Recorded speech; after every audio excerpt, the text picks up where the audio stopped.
Bonjour à tous, bienvenue dans cette vidéo de présentation du parachute de secours. Alors aujourd'hui je vais vous montrer comment on a intégré le parachute sur le Trike M2 et comment l'utiliser. C'est parti. Alors comment est composé le système de parachute de secours? Donc là on est équipé du parachute version Trike M2, c'est-à-dire le 7.3 qui intègre la platine en carbone pour fixer le cerveau de largage, le pod de maintien du parachute de secours et derrière le parachute de secours qui est assemblé. On va regarder. Donc en fait, comment est-ce que c'est monté? Le cerveau est raccordé sur le récepteur et l'ensemble est programmé sur un interrupteur de la radio.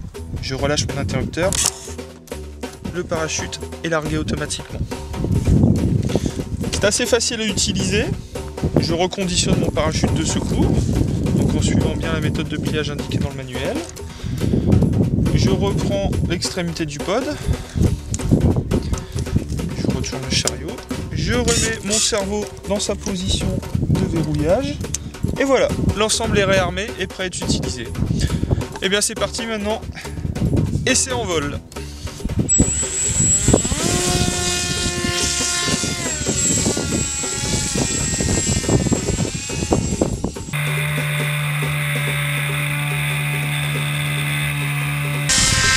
Donc là aujourd'hui on a des conditions de vent assez mixées, ça souffle, il y a du thermique, c'est turbulent, c'est impeccable pour pouvoir faire les effets du parachute.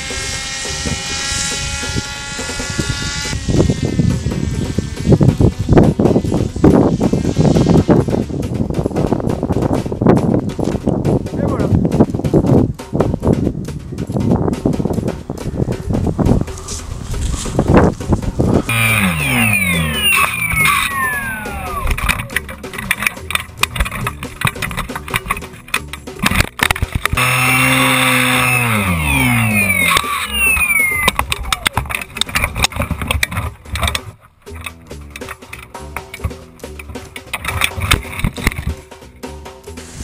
Bon et bien voilà, le parachute vient d'être déployé. Comme vous pouvez le voir, il est complètement sorti de son pod.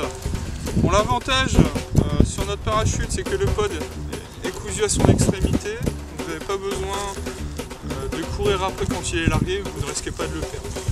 Bon là maintenant, on va procéder à un reconditionnement assez succinct pour pouvoir réarmer le système et refaire un vol. Donc là le parachute est propre, les suspentes ne sont pas emmêlées entre elles, il n'y a pas de tour, etc. Là on prend tout d'une main et là on va séparer, tout bien à plat, là on va séparer chacun des volets.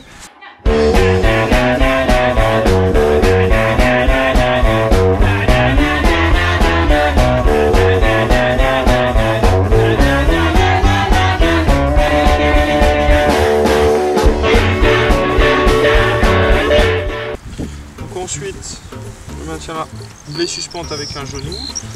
Là, je fais un premier S du premier côté, un S de l'autre, pour que l'ensemble fasse la largeur du pod. Et là, ensuite, je vais le plier plusieurs fois pour que ça fasse la longueur du pod.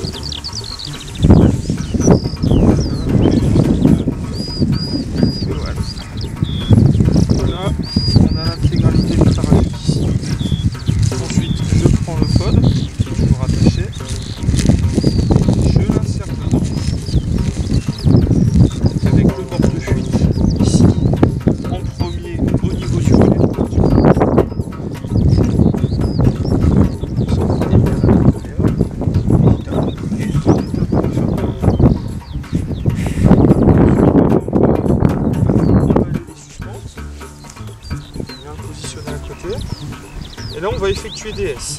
Là je prends la base du parachute et là on va effectuer des S autour de ses doigts. Et on arrête environ une dizaine de centimètres de largeur. Ensuite, on retire délicatement le S que l'on vient positionner à l'extrémité du pod. Et là maintenant on va passer à la phase de fermeture.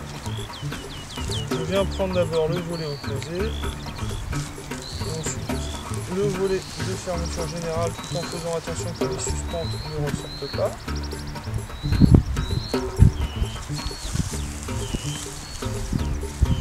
Et là je viens prendre uniquement, donc je prends 3-4 suspentes que je viens placer dans la boucle. Voilà. Et le restant des autres suspentes, je fais bien attention qu'elles restent à bord. Donc en fait, pour expliquer le fonctionnement, c'est qu'une fois que le parachute va tomber dans le vide, ces suspentes-là vont permettre l'ouverture du pod et le déploiement du parachute. Ensuite ici, je vérifie que ma sangle est bien positionnée, serrée, tendue. Je viens positionner le pod face à la platine en carbone. Je mets l'ensemble dans le pod, je reprends l'anneau, que je passe devant ma sangle, ici. Je réarme mon cerveau. Là. Voilà, mon cerveau ici est réarmé, complètement vertical. Et là, je repasse la boucle dedans. Donc là, ici maintenant, voilà, mon parachute est bien reconditionné, est en position, et c'est reparti. Ouais.